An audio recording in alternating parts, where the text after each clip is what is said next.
계속해서 요한복음에 나타난 7가지 이적들을 살펴보고 있습니다.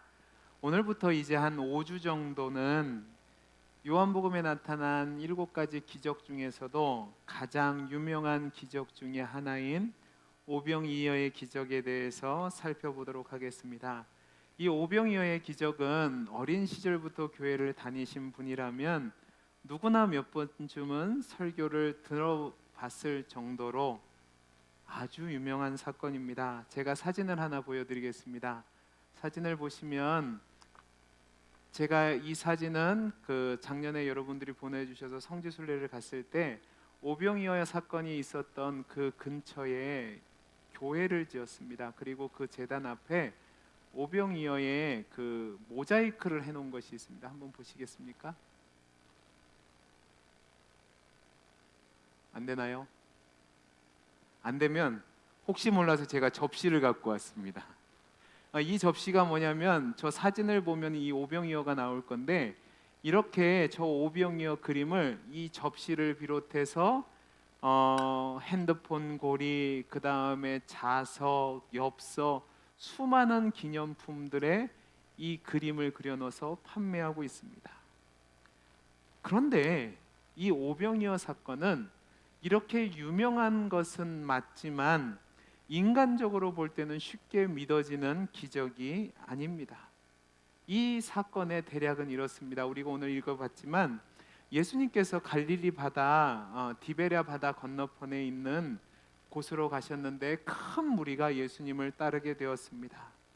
예수님을 보기 위해서 몰려온 군중들이 대부분이 부유한 사람이라기보다는 가난하고 힘이 없고 약한 사람들이었기 때문에 예수님께 나왔는데 아무 준비 없이 나오게 된 겁니다. 시간이 지나면서 사람들이 굶주려 하는 것을 예수님이 보셨고 그 사람들에게 예수님이 음식을 나눠주라고 합니다. 그런데 제자들이 우리에게는 그만한 돈이 없습니다라고 부정적인 대답을 했을 때 한 어린아이가 예수님께 자신이 가진 보리떡 5개와 물고기 2마리를 가지고 와서 예수님께 드립니다. 예수님께서 이 떡과 물고기에 축사하시고 사람들에게 나눠줬을 때 남자 장정만입니다. 남자 장정만 5,000명이 배불리 먹고 12광주리가 남았다는 이야기가 오늘 본문의 내용입니다. 이 오병이어의 사건이 얼마나 감동적이고 놀라운 사건이었냐면 사복음서를 보시면 예수님이 행하신 기적들 중에서 특별한 게 기록한 내용들이 30곳 이상이 됩니다. 그런데 그 중에서 사복음서에 모두 빠짐없이 기록된 기적이 바로 오늘 우리가 읽은 오병이어의 기적입니다. 여러분, 사복음서 모두에 기록되었다는 것은 이 성경이 쓰여질 당시 이 오병이어의 기적이 모든 사람들이 충격적으로 받아들이고 감동적으로 느꼈던 놀라운 기적이라는 겁니다. 그런데 이 기적의 내용을 가만히 보면 지금 이 시대의 눈으로 볼 때 도무지 이해가 되지 않는 일입니다. 왜냐하면 이 어린아이가 가져온 보리떡 5개와 물고기 2마리는 어린아이를 위한 도시락이었습니다. 그러면 성인이 먹기에 배가 찰까요, 안 찰까요?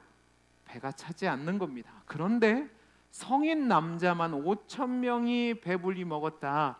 이것을 지금과 연계돼서 이해해 보면 그때 2만 명 이상의 사람들이 배불리 먹고 남았다는 건데 이거는 도무지 이해할 수 없는 이야기입니다. 왜냐하면 저희 식구가 4명입니다. 4명인데 가끔씩 가다가 고기를 먹을 때가 있습니다.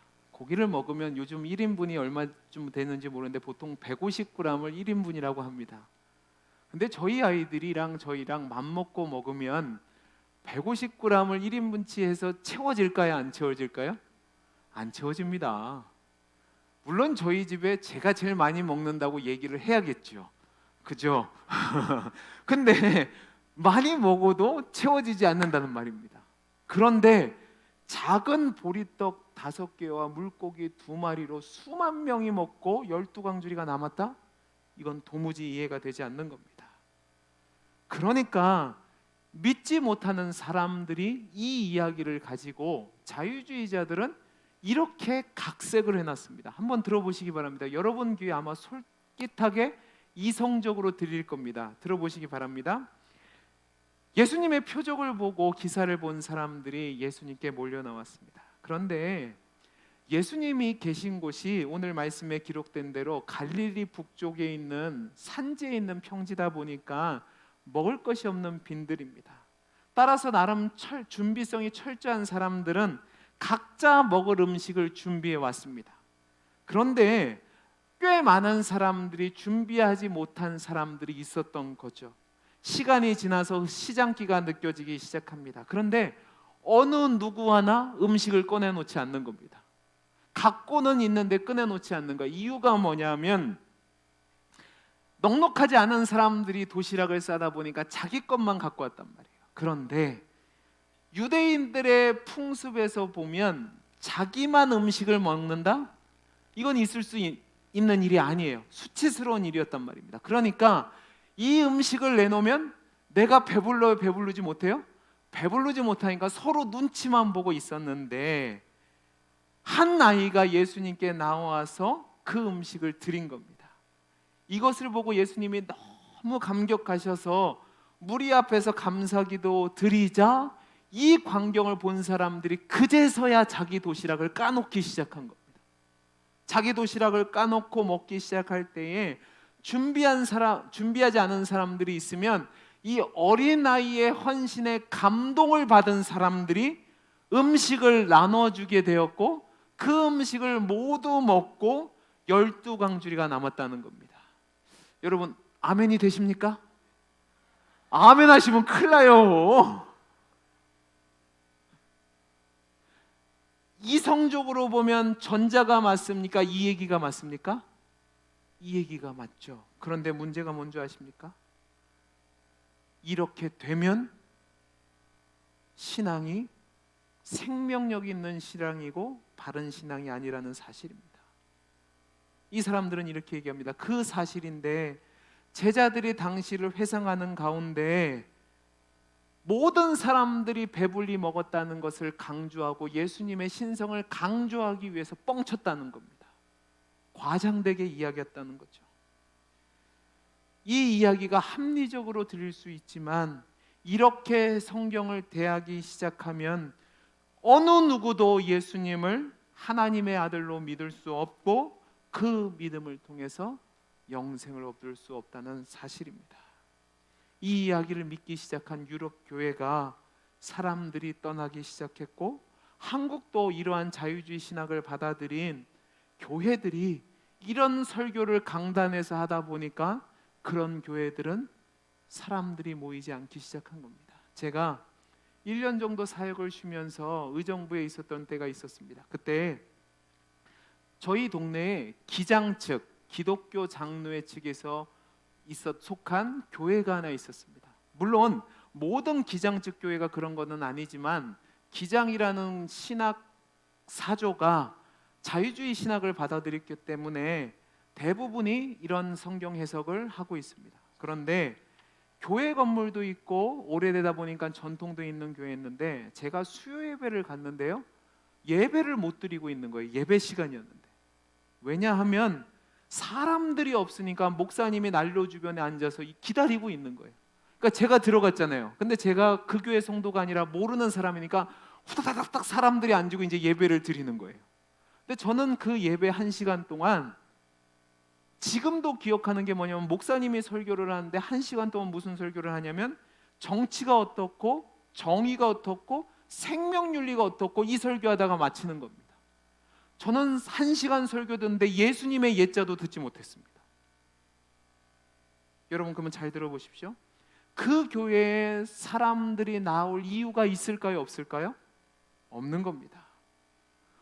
예수님이 하나님의 아들로 믿지 않고 사회에서 얘기하는 정의를 얘기하고 윤리를 얘기하고 정치를 얘기하는데 누가 못하러 교회 가서 시간을 낭비하고 물질을 낭비하고 희생하겠습니까? 여러분, 오늘 이 말씀을 대할 때 우리가 전제적으로 점검하고 들어가야 될 것이 무엇이냐면, 여러분이 이 오병이어 사건에 대한 어떤 확신과 믿음을 갖고 있느냐 하는 겁니다. 제가 확실히 말씀드리지만 우리 예수님은 태초에 하나님과 함께 하셨고 하나님과 함께 만물을 창조하신 분입니다. 아멘이십니까? 그리고 그분은 하나님의 아들 되시고 못할 일이 없는 전능하신 하나님이시며 우리를 살리기 위해서 생명의 떡으로 오신 예수 그리스도입니다. 그 예수님을 믿을 때에 우리가 생명을 얻고 영생을 얻는다는 사실입니다. 아멘이십니까? 여러분, 이 아멘이 되지 않으면 여러분은 생명력이 있는 믿음을 가진 사람이 아닙니다. 그러면 여러분은 지금 아무리 예배를 드린다고 해도 시간 낭비하고 계신 겁니다. 우리가 예수님을 하나님의 아들로, 만물을 창조하신 전능하신 하나님으로 믿을 때에 오늘 본문의 사건이 아멘 할 수 있는 겁니다. 그리고 그 아멘의 믿음이 있을 때 우리가 영생을 얻는 거죠. 여러분이 앞으로 오병이어 사건을 5시간 동안 살펴볼 건데 먼저 여러분의 신앙을 점검하시기 바랍니다. 나는 과연 이 사건을 아멘으로 받아들이고 있나, 아니면 의심하고 있는가? 그 전제 속에서 오늘 말씀을 대해야 됩니다. 우리가 이 오병이어 사건을 다룰 때에 먼저 이 오병이어 사건이 왜 요한복음에 기록되어 있는지를 알아야만 합니다. 요한은 제가 앞에서도 계속 말씀드렸지만 수많은 기적 중에서 7가지 기적만 특별히 선정해서 요한복음에 기록했습니다. 그 기록 목적은 요한복음 20장 30절과 31절에 이렇게 얘기합니다. 예수께서 제자들 앞에서 이 책에 기록되지 아니한 다른 표적도 많이 행하셨으나 오직 이것을 기록함은 너희로 예수께서 하나님의 아들 그리스도이심을 믿게 하려 함이요 또 너희로 믿고 그 이름을 힘입어 생명을 얻게 하려 함이니라 라고 되어 있습니다. 여러분, 이 오병이어의 사건을 요한이 기록한 이유는 무엇이냐면 이 사건을 우리가 통해서 예수님이 하나님의 아들이시고 그리스도이심을 믿게 하기 위함이고 그 예수님을 믿음으로 말미암아 영생을 얻게 하기 위해서 기록되었다는 사실입니다. 그러니까 이 오병이어 사건을 우리가 대할 때에 이 사건을 통해서 예수님이 진짜 하나님의 아들이시구나, 그리고 진짜 우리의 구원자가 되시구나, 그리고 그 예수님을 믿으면 우리가 진짜 생명을 얻는구나, 그 사실을 가지고 이 말씀을 대해야 된다는 말입니다. 오늘 우리는 개관으로 오병이어의 사건을 살펴보는데, 오병이어는 제가 앞에서도 말씀드렸던 것처럼 마태, 마가, 누가, 요한 사복음서에 공이 기록되어 있습니다. 그런데 이 사복음서를 똑같이 펼쳐놓으시고 읽어보시면 요한복음만 독특하게 다른 복음서와 다르게 기록된 부분이 있습니다. 약 4부분 정도가 나오는데 오늘은 그 말씀을 살펴보면서 요한이 왜 이렇게 기록했는지를 한번 살펴보려고 합니다. 우리 첫 번째로 오늘 말씀 4절 말씀을 같이 한번 읽어보겠습니다. 4절 말씀 읽습니다. 시작. 마침 유대인의 명절인 유월절이 가까운지라. 첫 번째로 사도 요한은 다른 복음서와는 달리 예수님이 이 오병이어의 기적을 일으킨 시점이 유월절이 가까운 시점이라고 이야기합니다. 이 오병이어의 사건은 예수님의 공생의 기간 동안에 3년 초에 일어난 사건입니다. 제가 왜 3년이라고 자신 있게 말씀을 드리냐면 요한복음 2장 13절을 보면 예수님이 공생의 사역을 시작한 뒤에 첫 번째 유월절을 맞이하는 장면이 나옵니다. 13절 말씀 보시기 바랍니다. 유대인의 유월절이 가까운지라 예수께서 예루살렘으로 올라가셨더니라고 기록되어 있습니다. 다음으로 5장 1절 말씀을 보면 그 후에 유대인의 명절이 되어 예수께서 예루살렘에 올라가시니라 라고 되어 있는데 여기서 나오는 유대인의 명절도 유월절입니다. 우리가 지난주까지 살펴본 베데스다 연못가에 38년 된 병자를 고치신 이적을 다루면서 말씀드렸던 유대인의 명절이 유월절이란 말입니다. 그 다음에 오늘 말씀 4절에 나오는 유월절이 나오니까 예수님의 공생애가 3년이라고 얘기했을 때 마지막 3년째에 유월절에 일어난 사건이 이 오병이어의 기적입니다. 그런데요, 예수님이 공생애 사역을 하시면서 3번의 유월절을 맞이하셨는데 예루살렘에 오르지 아니하는 단 한 번의 유월절이 나옵니다. 그 유월절이 언제냐면 오늘 말씀에 기록된 오병이어 사건의 유월절에 예수님은 예루살렘 성전에 오르지 않으셨습니다. 자, 그거는 나중에 제가 설명을 드릴 거고, 그렇다면 왜 요한은 다른 복음서에는 기록되지 않는 이 사건에 일어난 시기를 유월절이라고 기록되었을까? 먼저는요, 예수님 주변에 2만 명이 모였다고 제가 말씀을 드렸습니다. 그죠?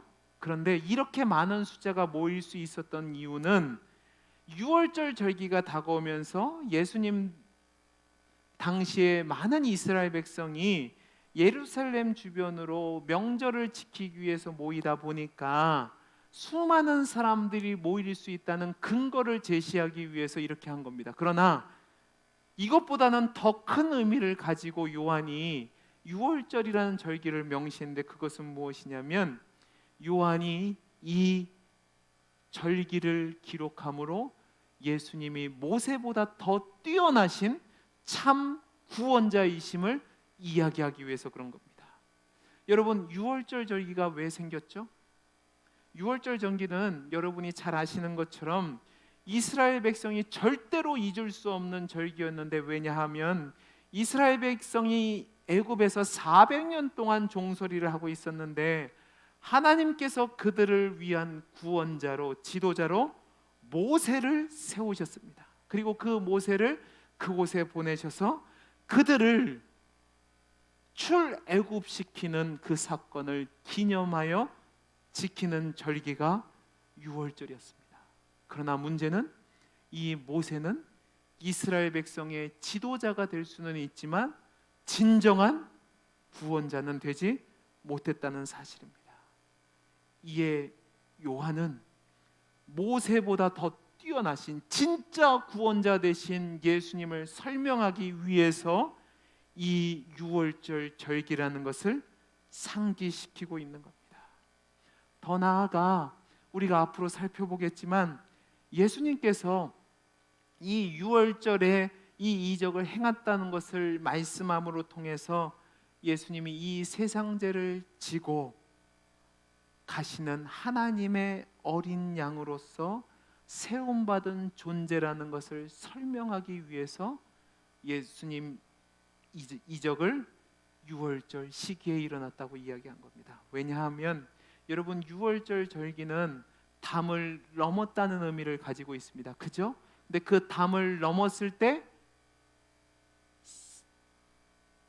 살게 되는 그 근거가 무엇이냐면 문지방에 뭐를 발라야 돼요? 어린 양의 피를 발라야만 했습니다. 예수 그리스도의 피가 죽음을 건너가게 했다는 것을 연결시키기 위해서 요한이 유월절 절기를 명기한 겁니다. 두 번째로 또 다른 특이점이 있는데 11절 말씀을 보겠습니다. 우리 11절 말씀을 같이 한번 읽어보겠습니다. 시작. 예수께서 떡을 가져 축사하신 후에 앉아있는 자들에게 나눠주시고 물고기도 그렇게 그들의 원대로 주시니라. 아멘. 여러분, 이 말씀을 보면 예수님께서 친히 축사하신 뒤에 무리들에게 친히 생선과 떡을 나누어 주고 있다고 말씀하고 있습니다. 그래서 요한복음을 보면 제자들이 한 일이라고는 백성들을 앉게 하고 먹고 남은 음식을 거두는 일밖에 하지 않습니다. 그런데 다른 복음서를 보면 떡과 고기를 나눠준 사람들이 누구냐면 제자들입니다. 제가 성경을 한번 보겠습니다. 마태복음 14장 19절입니다.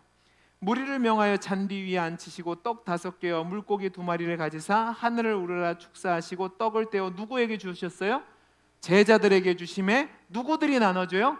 제자들이 나눠줍니다. 마가복음 6장 41절 말씀 보세요. 예수께서 떡 5개와 물고기 2마리를 가지사 하늘을 우러러 축사하시고 떡을 떼어 또 누구에게 주셨어요? 제자들에게 주셨고 그 제자들이 사람들에게 나누어 주게 하셨다라고 기록하고 있습니다. 누가복음 9장 16절도 이렇게 되어 있습니다. 예수께서 떡 5개와 물고기 2마리를 가지사 하늘을 우러 축사하시고 떼어 누구에게 주셨어요? 제자들에게 주어 무리에게 나누어 주게 하시니라고 되어 있습니다. 그런데 오직 요한복음만 예수님께서 스스로 떡을 떼고 고기를 나누어 주셨다고 되어 있습니다.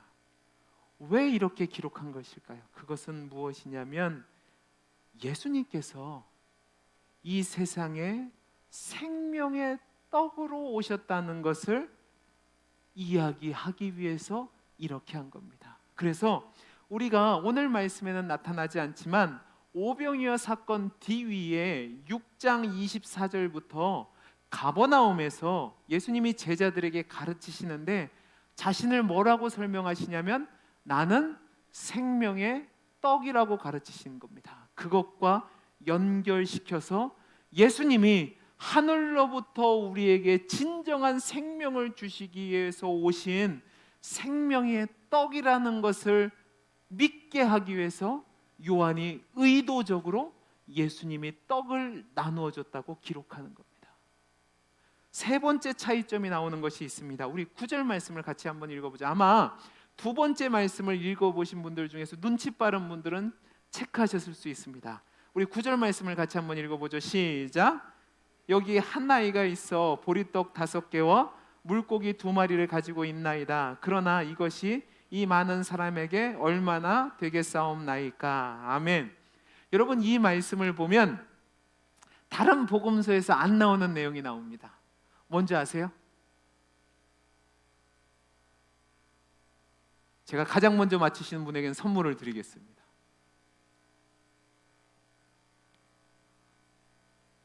뭐냐면 보리떡이라는 게 강조되고 있습니다.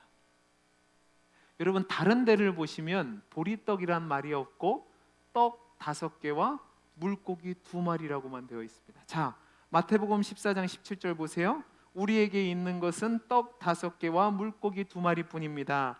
마가복음 6장 38절을 보면 너에게 떡이 몇 개가 있는지 가서 보라 하시니 알아보고 이르되 떡 5개와 물고기 2마리가 있더이나 하거니라고 되어 있고, 누가복음 9장 16절을 보면 예수께서 떡 5개와 물고기 2마리를 가지사라고 되어 있습니다. 그런데 오직 요한복음에만 무슨 떡이라고 되어 있어요? 보리떡이라고 되어 있습니다. 그러면 요한이 보리떡이라고 명시한 데는 이유가 있을 겁니다. 왜 요한은 보리떡이라고 얘기했을까? 우리 성경을 한 군데 찾아보도록 하겠습니다. 열왕기하 4장입니다. 38절에서 44절 말씀입니다. 열왕기하 4장 38절에서 44절 말씀, 우리 같이 한번 읽어보겠습니다. 시작. 엘리사가 다시 길갈에 이르니 그 땅에 흉년이 들었는데 선지자의 제자들이 엘리사 앞에 앉은지라. 엘리사가 자기 사환에게 이르되 큰 솥을 걸고 선지자의 제자들을 위하여 국을 끓이라 하매 한 사람이 채조를 깨러 들에 나가 들포도 덩쿨을 만나 그것에서 들호박을 따서 옷자락에 채워 가지고 돌아와 썰어 국 끓이는 솥에 넣되 그들은 무엇인지 알지 못한지라. 이에 퍼다가 무리에게 주어 먹게 하였더니 무리가 국을 먹다가 그들이 외쳐 이르되 하나님의 사람이여 솥에 죽음의 독이 있나이다 하고 능히 먹지 못하는지라. 엘리사가 이르되 그러면 가루를 가져오라 하여 솥에 던지고 이르되 퍼다가 무리에게 주어 먹게 하라 하매 이에 솥 가운데 독이 없어지니라. 한 사람이 바알 살리사에서부터 와서 처음 만든 떡 곧 보리떡 20개와 또 자루에 담은 채소를 하나님의 사람에게 드린지라. 그가 이르되 무리에게 주어 먹게 하라. 그 사환이 이르되 내가 어찌 이것을 100명에게 주겠나이까 하나 엘리사는 또 이르되 무리에게 주어 먹게 하라. 여호와의 말씀이 그들이 먹고 남으리라 하셨느니라. 그가 그들 앞에 주었더니 여호와께서 말씀하신 대로 먹고 남았더라. 이 말씀은 하나님의 사람 엘리사가 이스라엘 땅에 기근이 들었을 때에 길갈에서 행했던 기적들을 기록한 겁니다. 그런데 42절 이하를 보면 한 사람이 엘리사에게 와서 보리빵 20개와 자루에 담긴 채소를 주어서 그를 따르는 사람들에게 나눠주라고 합니다. 근데 양이 모자란 겁니다. 그래서 하나님의 사원이 와서 보리빵 20개랑 채소 가지고 무슨 100명에게 나눠줍니까? 라고 질문을 하니까 엘리사가 그것을 축사하고 나눠주니까 100명이 넘고 남은 거죠. 바로 사도 요한은 이 오병이어의 기적을 엘리사가 행한 이 기적과 연결시키고 있는 겁니다. 자, 보세요. 엘리사는 예수님이 행하신 기적보다 4배나 많은 보리떡 20개를 가지고 있었습니다. 그런데 그가 먹인 숫자는 100명에 지나지 않습니다. 그러나 예수님은 그거보다 훨씬 적은 보리떡 5개와 물고기 2마리로 수만 명을 먹이셨다는 말입니다. 이것은 구약에서 가장 위대한 선지자 중에 하나였던 엘리사와 비교하면서 예수님께서 얼마나 위대하신 하나님의 아들이심을 비교하고 있는 겁니다. 왜냐하면 당시 이 성경을 읽은 유대인이라면 누구나 엘리사가 행했던 이 기적을 알고 있을 건데, 이 사건과 비교해서 봤을 때 예수님이 비교할 수 없는 뛰어난 하나님의 아들이라는 것을 보여주는 거죠. 마지막 4번째로입니다. 요한복음에서만 다른 복음서와는 달리 이후의 사건에 대해서 백성들의 반응을 기록하고 있습니다. 우리 14절 말씀을 같이 읽어보겠습니다. 시작. 그 사람들이 예수께서 행하신 이 표적을 보고 말하되 이는 참으로 세상에 오실 그 선지자라 하더라. 자, 보세요. 다른 복음서에는 예수님이 이 기적 사건을 일으킨 뒤에 예수님에 대해서 이상한 기류가 흐른 것은 암시를 하지만 그것이 어떤 것인지 명확하게 얘기하지는 않습니다. 그런데 오직 요한복음만 뭐라고 얘기하냐면 이는 참으로 세상에 오실 그 선지자, 그 메시아라고 이야기했다고 합니다. 그리고 나서 15절을 보면 그러므로 예수께 와서 자기를 억지로 붙들어 임금으로 삼으려는 줄 아시고 다시 혼자 산으로 떠나가시니라 라고 되어 있습니다. 백성들은 예수님이 성경에 기록된 참 선지자, 참 메시아라는 걸 알고 그들의 왕으로 삼으려고 했던 겁니다. 이 이야기는 무엇을 이야기하냐면 이 오병이어의 사건을 경험한 사람들이 이 표적이 예수님이 참으로 이 세상을 구원하러 오실 메시아라는 것을 알게 하는 사건이었다는 겁니다. 그런데 문제는 무엇이냐면 이 백성들은 예수님의 이 오병이어의 사건을 예수님이 생명의 떡으로 오셨다는 것을 알지 못하고 자신들의 육신의 필요를 채워주실 분으로 오해해서 세상의 왕으로 모시려고 했다는 거죠. 만약에 예수님의 관점으로 이 무리들이 이 사건을 이해했다면 예수님을 왕으로 모시는 것이 아니라 그들의 구주로 믿고 따랐어야 하는 거죠. 그런데 이 사람들은 그것을 보고서도 예수님을 하나님의 아들이요 메시아로 믿으려고 하는 것이 아니라 자신들의 필요를 채울 왕으로 했던 겁니다. 그래서 예수님이 그들을 떠나서 한적한 곳에 가신 거죠. 이상의 4가지의 차이점을 통해서 우리는 요한이 의도적으로 예수님이 참 하나님의 아들이시고 메시아다는 사실을 설명하기 위해서 다른 복음서와 다르게 기록했다는 것을 살펴봤습니다. 그러면 이것을 통해서 우리가 얻는 교훈이 무엇이냐 하는 겁니다. 그것은 무엇이냐면 예수님이 누구시냐 하는 겁니다. 사도 요한은 이 사건을 기록하면서 이 편지를 읽는 모든 사람들에게 예수님이야말로 진정한 생명의 떡이고 모든 이름에 뛰어난 참 선지자시고 우리의 생명을 구원할 참 메시아이심을 기록하고 있는 겁니다. 여러분, 요한복음은 대략 주 90년에서 100년경에 기록된 책이라고 성경학자들이 이야기합니다. 그러면 예수님이 십자가에 죽으시고 부활하시고 승천하신 지 대략 60년 정도 지난 겁니다. 여러분, 시간이 지나간다는 것은요 우리에게 많은 점을 시사하는데 그 중에서 가장 중요한 것이 무엇이냐면 만물의 본질을 밝혀준다는 의미가 있습니다. 그게 뭐냐면 진짜인지 가짜인지 그 순간에는 모르지만 시간이 지나가면 그게 진짜면 더욱 빛나게 되고 가짜면 사라지는 거죠. 사람에 대한 판단도 마찬가지입니다. 일반적으로 사람들은 첫인상이 굉장히 중요하다고 이야기합니다. 그런데 첫인상이 아무리 좋아도 그 사람이 진짜인지 가짜인지는 시간이 지나면 알 수 있는 거죠. 예를 들면 저 같은 사람은 첫인상 때문에 손해를 보는 사람 중에 하나입니다. 저를 보고 누가 목사라고 여기는 사람이 거의 없습니다. 그래서 제 기도 제목 중에 하나가 뭐였냐면, 하나님 제발 저를 보고 목사로 여기는 사람이 많아지게 해 주옵소서가 기도 제목이었습니다. 저를 앞에 두고도 목사를 찾는다니까요. 그런데 여러분, 저와 8개월이 시간이 지나서 아시겠지만 제가 그렇게 첫인상보다는 나쁘지 않다는 것을 경험하셨죠, 그죠?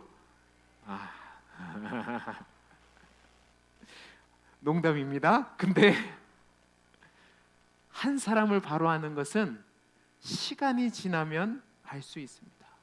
예수님도 마찬가지죠.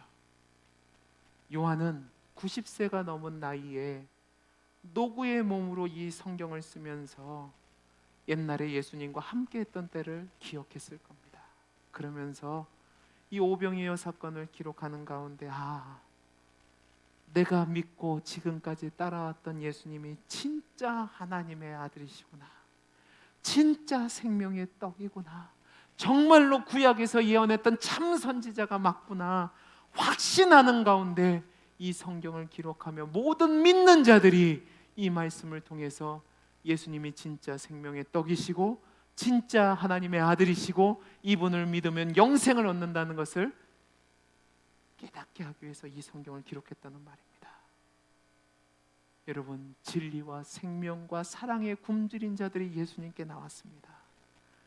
그런 사람들을 예수님이 불쌍히 여기시고 보리떡 5개와 물고기 2마리를 축사하시고 친히 떼어 주셨을 때에 그들이 배불리 먹고 기쁨이 충만하게 됐습니다.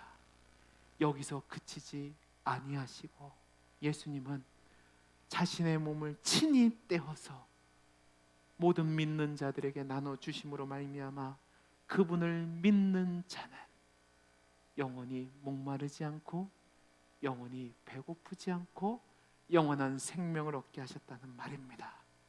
지금 요한은 그 이야기를 저와 여러분에게 하고 있는 겁니다. 사랑하는 성도 여러분, 지난 한 주간 여러분의 삶이 어떠셨습니까? 여러분은 무엇을 필요로 하며 사셨습니까? 여러분 무엇을 찾기에 헤매이며 갈급해 하셨습니까? 혹시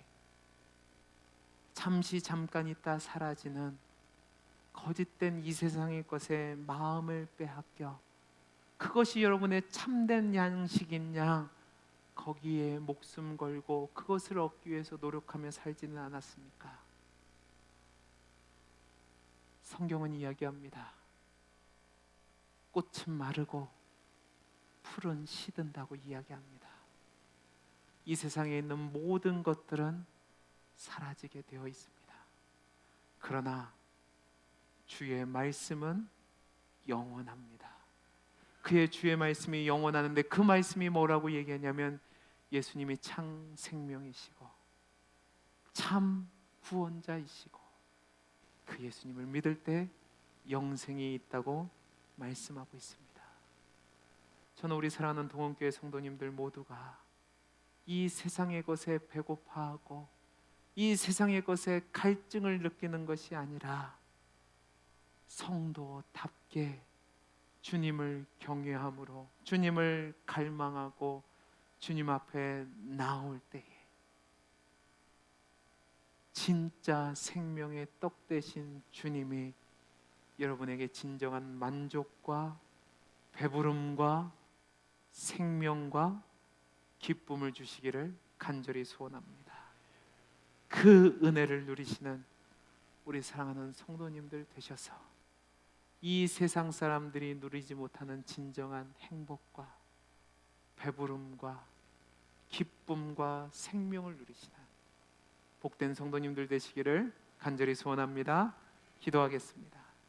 사랑이 많으신 하나님 아버지, 이 세상의 것들은 시간이 지나면 사라지고 우리에게 진정한 만족을 주지 못합니다. 그러나 우리 예수님은 시간이 지나도 변함없이 영원한 생명이 떡이 되시고 진정한 구원자가 되셔서 우리에게 참된 만족과 기쁨과 배부름과 생명을 주십니다. 그 예수님을 나의 구주로 모시고 그 예수님을 나의 생명의 떡으로 여기고 그 예수님만을 믿으며 살아가는 복된 성도님들이 되게 해 주옵소서. 은혜 주심을 감사하며 사랑 많으신 예수님 이름으로 기도하옵나이다. 아멘. 다 함께 찬송가